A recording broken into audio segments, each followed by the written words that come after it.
আসসালামু আলাইকুম। নকিব ক্লাসরুমের পক্ষ থেকে তোমাদের জানাই আন্তরিক শুভেচ্ছা ও অভিনন্দন। আজকে আমি আলোচনা করব একাদশ ও দ্বাদশ শ্রেণীর উচ্চতর গণিত বিষয়ের প্রথম পত্রের দ্বিতীয় অধ্যায় নিয়ে, অর্থাৎ ভেক্টর নিয়ে আজকে আমি আলোচনা করব।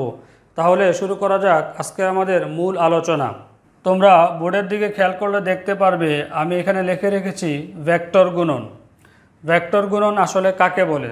দুটি ভেক্টরের মানের গুণফল এবং এদের মধ্যবর্তী কোণের সাইনের গুণফলকে ভেক্টর দুটির ভেক্টর গুণন বলা হয়। এটা হচ্ছে ভেক্টর গুণনের সংজ্ঞা। এখন ভেক্টর গুণনটা গাণিতিকভাবে কিভাবে আসে সেটা আমি দেখাচ্ছি। এখানে যেহেতু বলা হয়েছে দুটি ভেক্টরের মানের গুণফল, এই জন্য আমরা এখানে ধরে নিয়েছি এ এবং বি দুইটা ভেক্টর। তাহলে এ এবং বি ভেক্টর দুটির মধ্যবর্তী কোণ থিটা হলে সূত্র আসতেছে আমাদের A cross B equal modulus of A into modulus of B into হলো সাইন থিটা ইন্টু হলো ইটা। এখন দেখো, অনেকে বলতে পারো যে এখানে মডুলাস কেন আসলো? কারণ এখানে বলা হয়েছে দুটি ভেক্টরের মানের গুণফল, আর আমরা জানি ভেক্টরের মান বলতে বোঝা হচ্ছে তার পরম মানকে বোঝায়, যার কারণে এখানে মডুলাস অফ এ এবং মডুলাস অফ বি এখানে বসানো হয়েছে। যেহেতু এখানে বলা হয়েছে ভেক্টর দুটির মানের গুণফল, আর ভেক্টর দুটির মান মানেই হচ্ছে ওই ভেক্টরটার পরম মান বা মডুলাসকে নির্দেশ করে। আর এখানে বলা হয়েছিল মধ্যবর্তী কোণের সাইনের গুণফল, তাহলে মধ্যবর্তী কোণ ছিল থিটা, এটা হবে সাইন। আর এখানে আমরা এটা ধরে নিয়েছি, এটা হলো এখানে একক ভেক্টর যেটার মান হয় 1। এখানে 1 বসাইলে আমাদের আসতেছে এ ক্রস বি ইকুয়াল হচ্ছে modulus of A into modulus of B into হলো সাইন থিটা। এটাই হলো আমাদের ভেক্টর গুণন বা ক্রস গুণনের সংজ্ঞা থেকে যে গাণিতিক প্রকাশ। ভেক্টর গুণনকে অনেক সময় ক্রস গুণন হিসাবে প্রকাশ করা হয়। যেহেতু দুইটা ভেক্টরের মাঝখানে ক্রস চিহ্ন ব্যবহার করা হয়, এজন্য এটাকে বলা হচ্ছে ভেক্টর গুণন বা ক্রস গুণনও বলা হয়। এখন আমি আলোচনা করব ভেক্টর গুণজের ধর্ম। এখানে আমি কয়েকটা ভেক্টর গুণজের ধর্ম লিখে রেখেছি, তোমরা ভালো করে দেখে নাও, তাহলে তোমাদের পরবর্তী অঙ্কগুলো করতে সুবিধা হবে। 1 নাম্বার ধর্ম হলো এ ক্রস বি ইকুয়াল, যদি আমরা দুইটা ভেক্টর বিবেচনা করি এ এবং বি, এ ক্রস বি ইকুয়াল এটাকে লিখতে যদি আমরা সাইড চেঞ্জ করি, এখানে যেমন বিকে প্রথমে নিয়ে আসলাম, একে পরে নিয়ে যায়, তাহলে একটা মাইনাস দিতে হবে। যদি ক্রস গুণনের ক্ষেত্রে বিনিময় করা হয় তাহলে প্লাস থাকলে একটা মাইনাস দিতে হবে, একটা মাইনাস থাকলে একটা প্লাস দিতে হবে। 2 নাম্বার ধর্ম হলো থিটা ইকুয়াল 0 বা পাই হলে সাইন থিটা ইকুয়াল 0। যদি থিটার মান 0 অথবা পাই হয় মানে 180 ডিগ্রি, তাহলে আমরা যদি এখানে থিটার মান বসাই যে সাইন 0 ডিগ্রির মান জানি হচ্ছে আমরা 0, তাহলে আসতেছে sine theta equal 0। Sine theta equal যখন 0 হবে তখন এখানে মান বসাইলে আমাদের আসতেছে 0 ইন্টু এই অংশ, তার মানে 0-র সাথে এই অংশটা গুণ হলে আসতেছে আমাদের এ ক্রস বি ইকুয়াল 0, সেটা আমরা লিখলাম এ ক্রস বি ইকুয়াল 0। অর্থাৎ দুটি ভেক্টর সমান্তরাল হলে তাদের ভেক্টর গুণজ 0 হয়। যদি থিটার মান 0 ডিগ্রি বা 180 ডিগ্রি হয় তাহলে এই যে দুইটা ভেক্টর দুইটা পরস্পর হবে সমান্তরাল। আর যখন ভেক্টর দুইটা পরস্পর সমান্তরাল হয় তখন তাদের ক্রস গুণফলের মান হয় 0। এটা একটা সূত্র হিসাবে আমরা ব্যবহার করব, এই জন্য আমি সূত্রটা এখানে বক্স করে দিতেছি। তোমরা এই সূত্রটা ভালোভাবে মুখস্থ করে ফেলবা, কারণ হচ্ছে এটি হলো দুটি ভেক্টরের সমান্তরাল হওয়ার শর্ত। দুটি ভেক্টরের সমান্তরাল হওয়ার শর্ত হচ্ছে তাদের ক্রস গুণফলের মান হবে 0। এখন আমি আলোচনা করব তৃতীয় ধর্মাবলী, যে থিটা ইকুয়াল 90 ডিগ্রি হলে। প্রথমে ছিল 2 নম্বরে থিটা ইকুয়াল 0 বা পাই হলে, এখন হচ্ছে থিটা ইকুয়াল 90 ডিগ্রি হলে। থিটার মান যদি 90 ডিগ্রি হয় তাহলে সাইন থিটার মান জানি হচ্ছে আমরা 1, তাহলে সাইন থিটার পরিবর্তে যদি এখানে 1 বসাই তাহলে আস্তে আস্তে আমাদের A cross B equal modulus of A modulus of B. এই পরম মান দুইটা আমরা এখানে উঠাই দিলাম, তাহলে আস্তে আস্তে আমাদের A cross B A B এখানে হলো ইটা। তাহলে এটাও একটা সূত্র হিসাবে ব্যবহার হতে পারে যখন এমসিকিউ হবে, এমসিকিউতে এই টাইপের কোনো অপশন থাকতে পারে। এখানে ছিল মোটামুটি আমাদের ভেক্টর গুণজের 3টা ধর্ম। আমি ভেক্টর গুণজের আরও একটা ধর্ম নিয়ে আলোচনা করব। এখন দেখো, আমি ভেক্টরের চতুর্থ ধর্ম নিয়ে একটু আলোচনা করব। চতুর্থ ধর্ম হলো আয়ত অক্ষ পদ্ধতির ক্ষেত্রে I cross I equal J cross J equal K cross K equal হচ্ছে 0 যখন থিটার মান হয় 0। এই জিনিসটাকে বলা হচ্ছে আয়ত অক্ষ পদ্ধতি। তার মানে হলো দুইটা ভেক্টরের মধ্যবর্তী কোণের মান যখন শূন্য হয়। তাহলে এখন দেখো যখন থিটার মান 0 তখন i cross i equal J cross J equal K cross K equal হচ্ছে 0। এটা কিভাবে আসে নর্মালি, থিটা ইকুয়াল 0 যদি এখানে বসাই আমরা যেখানে বক্সে যে সূত্রটা লিখেছি, তাহলে থিটার মান 0 বসালে এটা শূন্য হয়ে যাবে পুরো অংশটুকু। আর এখানে দুইটা ভেক্টর হবে, এখানে যেমন দুইটা ভেক্টর a এবং b, তখন আমরা দুইটা ভেক্টর বিবেচনা করব হচ্ছে i ইন্টু i, তার মানে সরি i ক্রস i। তার মানে দুইটা ভেক্টর i ক্রস i হলে এখানে i এর পরম মান ইন্টু i এর পরম মান ইন্টু হলো সাইন 0। তা সাইন 0 মান 0 ডিগ্রি 0 হওয়ার কারণে তাহলে পুরো অংশটা আমাদের 0 হয়ে যাবে, তখন থাকতেছে আমাদের i ক্রস i ইকুয়াল 0। সেমভাবে আমাদের এই দুইটা মানও আসবে আমাদের, যে এটা সমান সমান হবে 0। তাহলে এখানে আমরা আরেকটা সূত্র পাইলাম যে i cross i equal J cross J equal K cross K equal 0 হবে যখন থিটা ইকুয়াল 0 হয়। তারপর হচ্ছে i cross J equal K, J cross K equal i, আর K cross i equal J. দেখো আমি এখানে একটা চিত্র অঙ্কন করেছি যে এটা ডিরেকশনটা এইভাবে ঘুরতেছে। যখন ডিরেকশনটা এইভাবে ঘুরে, এটা হচ্ছে ঘড়ির কাঁটার বিপরীত দিকে যখন যায়, আমরা জানি ঘড়ির কাঁটাটা এইভাবে ঘুরতে থাকে। আর যদি এই রোটেশনটা ঘড়ির কাঁটার বিপরীত দিকে হয়, তার মানে i জে তারপরে কে এইভাবে, তাহলে i জে, তাহলে i এর সাথে জে যদি ক্রস গুণন করে তাহলে পাবো কে, আবার জে এর সাথে কে যদি ক্রস গুণন করে তাহলে পাবো হচ্ছে i, আর কে এর সাথে হচ্ছে i যদি ক্রস গুণন করে তাহলে পাবো হচ্ছে জে। মানে এটা হচ্ছে ইংরেজি বর্ণমালার ক্রম অনুসারে, আমরা জানি i এর পরে ইংরেজি বর্ণমালা জে আসে, তারপরে কে আসে।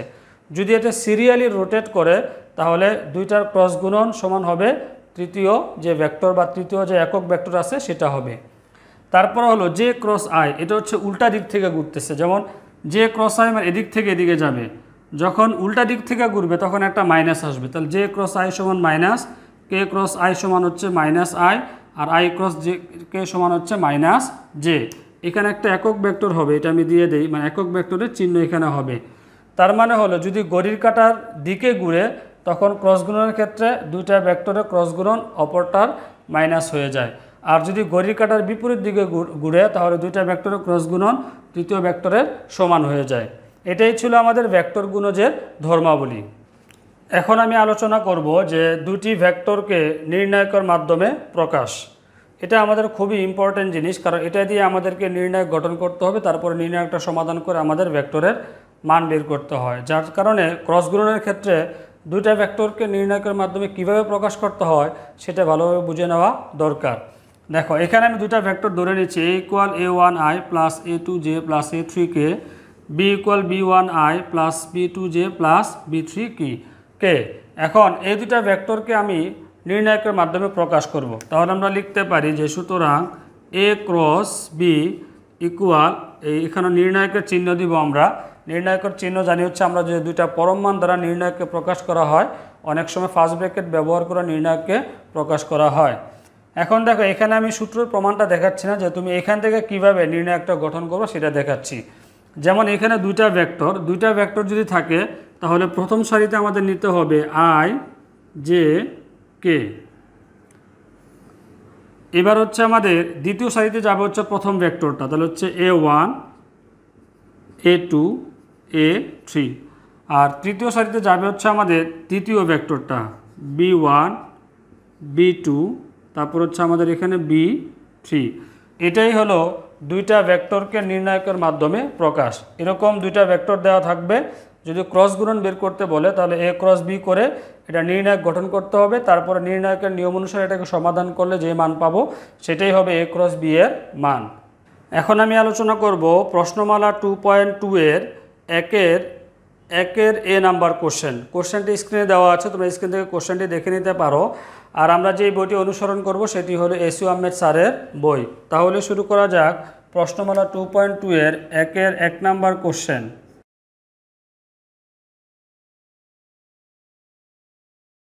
এখন খেয়াল করে এখানে আমাদের 1 নাম্বারে দুইটা ভেক্টর দেওয়া আছে, equal 2i minus 3j minus k এবং b equal i plus 4j minus 2k।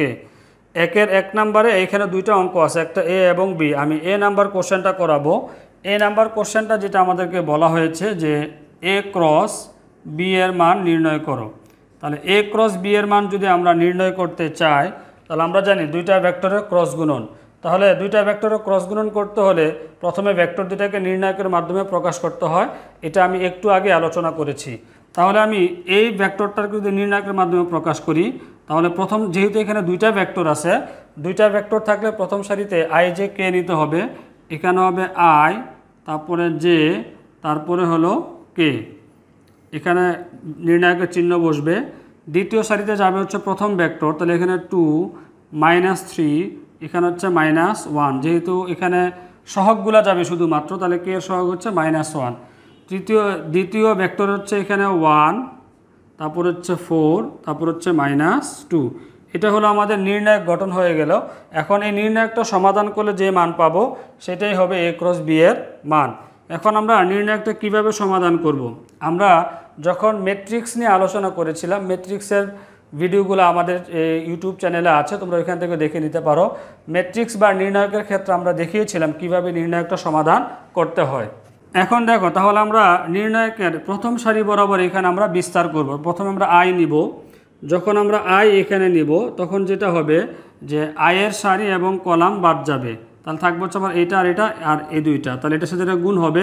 এখানে মাইনাস মাইনাস হচ্ছে প্লাস, তাহলে এটা হবে 6 সূত্রের মাইনাস, তাহলে এখানে প্লাস এখানে মাইনাস, তাহলে হচ্ছে গুণ করলে হচ্ছে -4, আর এই মাইনাস এটার সাথে হয়ে যাবে প্লাস, তাহলে হচ্ছে এখানে 4।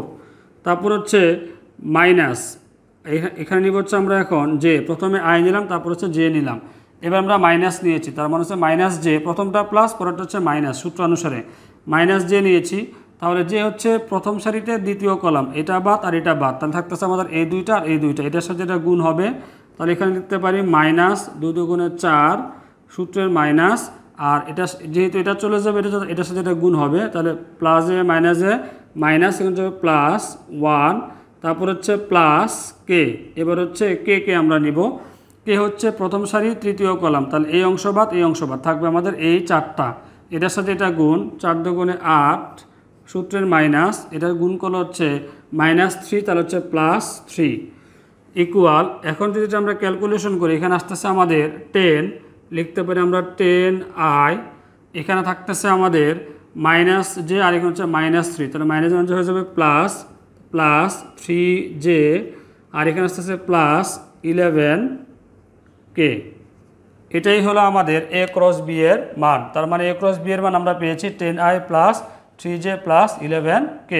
এবার আমি আলোচনা করব প্রশ্নমালা 2.2 এর পরবর্তী কোশ্চেনটি। পরবর্তী কোশ্চেনটি হলো 1-এর 2, তার হলো a নাম্বার কোশ্চেন। তাহলে শুরু করা যাক প্রশ্নমালা 2.2 এর 1-এর 2 এর a নাম্বার কোশ্চেন।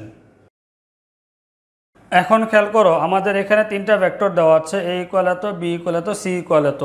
আমাদেরকে বের করতে বলা হয়েছে a cross b × b cross c, এই মানটা আমরা বের করব। এখন দেখো, এখানে তিনটা ভেক্টরের ক্রস গুণন আছে, তাহলে আমরা ফার্স্টে যেটা করব, ফার্স্ট ব্র্যাকেটের ভিতরে যে অংশটা আছে সেটার ক্রস গুণন বের করব। তাহলে আমরা লিখতে পারি যে b ক্রস c।